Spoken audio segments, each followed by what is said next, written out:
From the SoKing Newsroom, here's your weekly local news recap. I'm Stephen Vier. An 18-year-old man was killed and another man injured in a shooting outside a Tukwila apartment complex on the evening of August 14th. Police say that two men were in a car in the parking lot of the complex, located in the 3400 block of South 144th Street, when they were shot. The youngest of the two men died at the scene.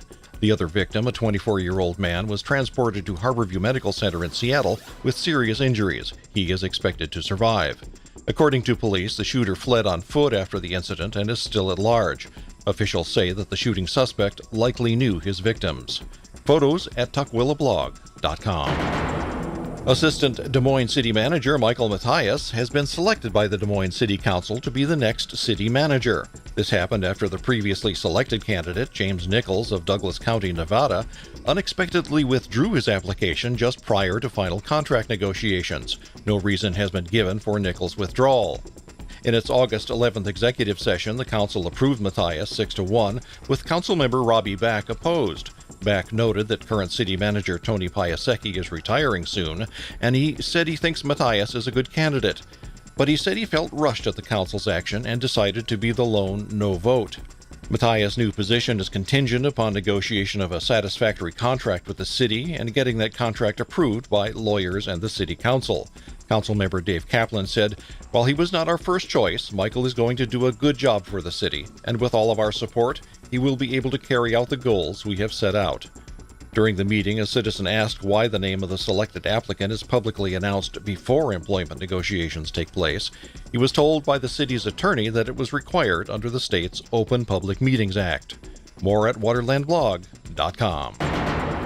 In the early evening of August 3rd, Burien Police officers used a new rescue technique to essentially reverse a life-threatening opioid overdose in an unconscious man found in the 400 block of Southwest 152nd Street. Police responded to the location near Burien City Hall, where they found a man who was not breathing, along with two passers-by who were performing CPR on the victim. A friend of the man's told police that he had overdosed on heroin. Instead of waiting for medics to reach the scene and begin treatment, a police officer administered a drug called naloxone, and the man soon started breathing on his own. Within minutes, the man was conscious and was taken to the hospital. The Burien Police Department recently issued naloxone nasal spray to officers to carry with them while on patrol to treat opioid overdose victims they might encounter. When someone overdoses on an opioid drug, it can be difficult or impossible to wake the person, and their breathing may stop, leading to death. Naloxone spray, also known by its trade name Narcan, is FDA approved and is known for its ability to quickly counter the effects of a drug overdose. In use, the drug is sprayed into one of the overdose victim's nostrils. Positive results are usually evident within 2 minutes of application. Burien Police, who contract with the King County Sheriff's Office, said this is the second overdose reversal using naloxone in as many weeks. On July 25th, 2 King County Sheriff's Bicycle Patrol deputies successfully administered the spray to a man in downtown Seattle who had overdosed. Details at btownblog.com.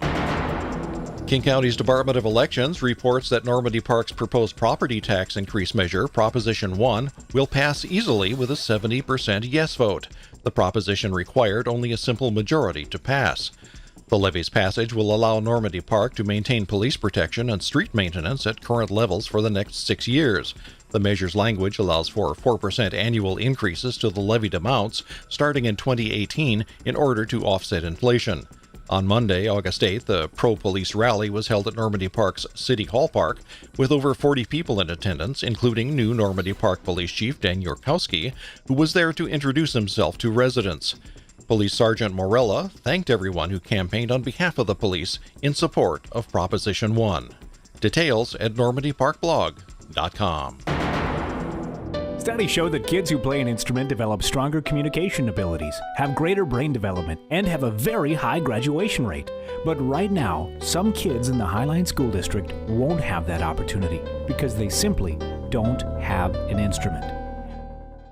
You can help. By drinking beer and listening to the blues. The Rotary Club of Des Moines and Normandy Park, Washington proudly presents the 7th annual Poverty Bay Blues and Brews Festival, Saturday, August 27th. This epic blues extravaganza is the prime fundraiser for our Music for Life program, expanding music to youth in our local schools. Enjoy a day filled with local blues together with a variety of fine brews from area breweries. The festival will be located on the shores of Puget Sound at the Des Moines Beach Park. Advance tickets are just $30 and available at drinktomusic.com. Enjoy some blues, drink some brews, and keep music in our schoos.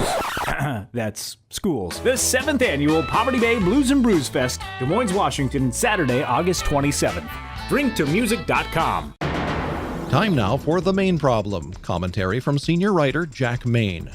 Highline High School must do more to protect their students and the brave teachers who have sometimes been made fearful by out-of-control and enraged fellow students. If a teacher ejects a violent student, too often that student is sent right back into the very same classroom. Certainly no teacher should be subjected to being physically assaulted or being screamed at by misbehaving teenagers, nor should fellow students be in fear of an angry and violent fellow student. But it has happened at Highline High School, and it has forced teacher Jasmine Kettler to quit her job. Kettler told of many screaming, threatening, and out-of-control students who were allowed to return or remain in class even when the teachers and even other students wanted them gone. In one case, a female student in a screaming rage actually slammed another girl's face into metal lockers, knocking out her front teeth and causing her to flee the district. Helping youth get an education and keeping them in school until graduation is a good idea. But there are some who should be quickly ejected from the schools and not allowed to return until they will no longer harass and physically threaten teachers and fellow students. Teachers and students should never, ever be physically or verbally abused by bad actors who need professional help, not forgiving school administrators. Make the system safe for all students and all teachers so the district can continue to reach for excellence. In the final take, we've heard that former local television sportscaster and personality, the affable Tony Ventrella, had planned to run as a Democrat for the congressional position currently held by former Sheriff Dave Reichert. But shortly into his campaign last June, Tony realized that he wasn't up to the daunting task of raising the significant amounts of money necessary to finance a modern political campaign. Tony says that he would be happy and honored to serve in Congress, but the need to raise money as part of running for office is an aspect of politics that Tony says he absolutely detests. So upon reflection of the sad state of his political finances and his distaste for the process of raising money, he withdrew from the race and asked the King County elections people to remove his name from the ballot. But it was too late. The ballot preparation process was too far along for any changes to be made, and Tony's name was destined to be upon them.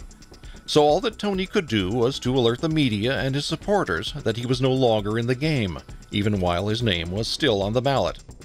Then came the August 2nd primary election. It turns out that many people recognized and marked Tony's name on their ballots. A few days after the primary, Tony got a call from King County Elections telling him to his amazement that he had received over 50,000 votes, and he was in second place behind Reichert. Not bad for someone who had thrown in the proverbial towel. Believing there is more to this so-called mandate by his supporters than mere name recognition from his TV days, Tony has apparently reconsidered running for office. Buoyed by the unexpectedly large number of votes he received in the primary, he has decided to jump back into the political fray. Tony has declared that he plans to challenge the Republican incumbent, Dave Reichert, for his 8th congressional district seat in the upcoming November election. As a longtime public figure in the Seattle area, Reichert's persona and political achievements are part of the public record. Ventrella, on the other hand, while not a professional politician, has revealed himself to be a gentleman with a keen intelligence and a pleasant force of personality that I expect he will employ to his advantage during the upcoming campaign. Given these two distinct personalities, this could become a most interesting race. Stephen Vierre, SoKing, Internet Radio News. SoKing News was created based on a generous grant from J-Lab's Encore Media Entrepreneurs Program, supported with funding from the Ethics and Excellence in Journalism Foundation and the Nicholas B. Ottaway Foundation.